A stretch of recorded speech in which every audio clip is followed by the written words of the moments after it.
આજે કલેક્ટર શ્રી નર્મદાની અધ્યક્ષતામાં જિલ્લા સંકલન એવં ફરિયાદ નિવારણ કમિટીની મીટિંગ હતી। આ બેઠકમાં નર્મદા જિલ્લાના પ્રજાને લગતા અનેક મહત્વની બાબતોની આજે ચર્ચા થઈ છે, જેમાં અમે પણ ભાગ લઈને મહત્વના મુદ્દે કલેક્ટર સહિતના તમામ અધિકારીઓનું ધ્યાન દોર્યું છે। જેમ કે જે નિરાધાર જમીન વિહોણા લોકો હોય છે એના માટે પ્લોટ એલાઉડ કરવા માટે અથવા 1 લાખ રૂપિયાની જોગવાઈ સરકારમાં હોવા છતાં પ્રચાર પ્રસાર ન થવાથી આજે આખા જિલ્લામાં માત્ર 2 લાભાર્થીઓ આ પ્રશાસનને મળ્યા છે। એ જ રીતના નર્મદા જિલ્લામાં એક બાજુ સ્ટેચ્યુ ઓફ યુનિટી 3000 કરોડની બનાવવામાં આવી છે, પણ આ જ નર્મદા જિલ્લામાં આજે MRI મશીન, સીટી સ્કેન કે સબવાહિની પણ નથી। કોઈ મૃત્યુ પામે તો એને ટ્રેક્ટરમાં કે ડાલામાં એની ડેડ બોડી લઈને જવું પડે છે। તમારે સીટી સ્કેન, MRI કરાવવું હોય તો વડોદરા જવું પડે છે, જે પણ અમે તાત્કાલિક અસરથી આ જિલ્લામાં ચાલુ થાય એ બાબતે ધ્યાન દોર્યું છે। બીજું કે જે પણ 8000 થી પણ વધારે બાળકો આશ્રમ શાળાઓ અને ઉત્તર બુનિયાદી શાળાઓમાં ભણે છે, જે આદિજાતિ મદદનીશ કમિશનર અને પ્રાયોજના દ્વારા એ સંચાલિત છે। એ બાળકોને ઘણી એવી શાળાઓ છે જેમને અભિનંદન આપું કે જેઓ ખૂબ સારું ભોજન આપે છે, પણ અમુક આશ્રમ શાળાઓ એવી છે જે સવારે નાસ્તો આપતી નથી, માત્ર ને માત્ર અમુક પ્રકારનું ભોજન આપીને ચલાવે છે। ત્યારે જે ગુજરાત સરકારની ગાઈડલાઈન પ્રમાણે જે મેનુ નક્કી થયું છે એ જ પ્રમાણે તમામ આશ્રમ શાળાઓમાં વિદ્યાર્થીઓને ભોજન પીરસાય એની પણ અમે રજૂઆત કરી છે।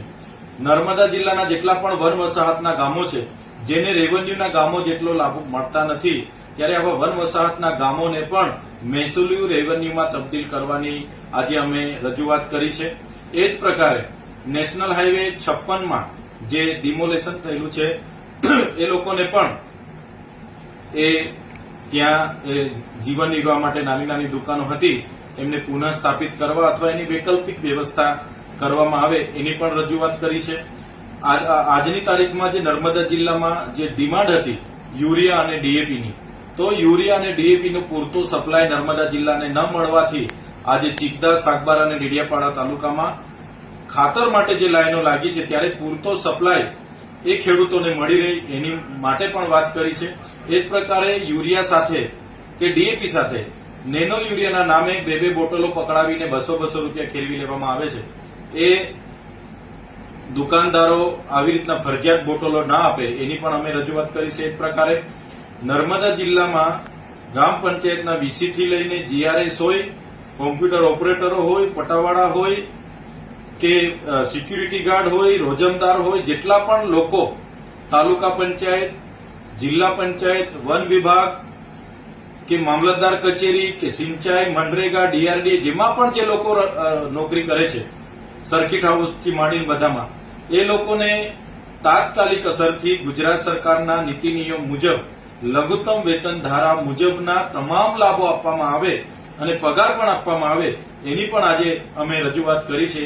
સાથે સાથે રોડ, રસ્તા, પીવાના પાણી, તુંબડાવાડીની જે સમસ્યા છે, તમામે તમામ જે પેન્ડિંગ દાવાઓ છે બધી જ રજૂઆતો આજે પ્રશાસનમાં કરવામાં આવી અને પ્રશાસન દ્વારા માન્ય કલેક્ટર, ડીડીઓ, એસપી, ડીસીએફ, નિયામક બધા જ લોકોએ સકારાત્મક અમને આજે સૂચવ્યું છે કે બધા જ લોકો સાથે મળીને એનું સત્વરે નિરાકરણ આવે એવા પ્રયાસો બધા કરીશું।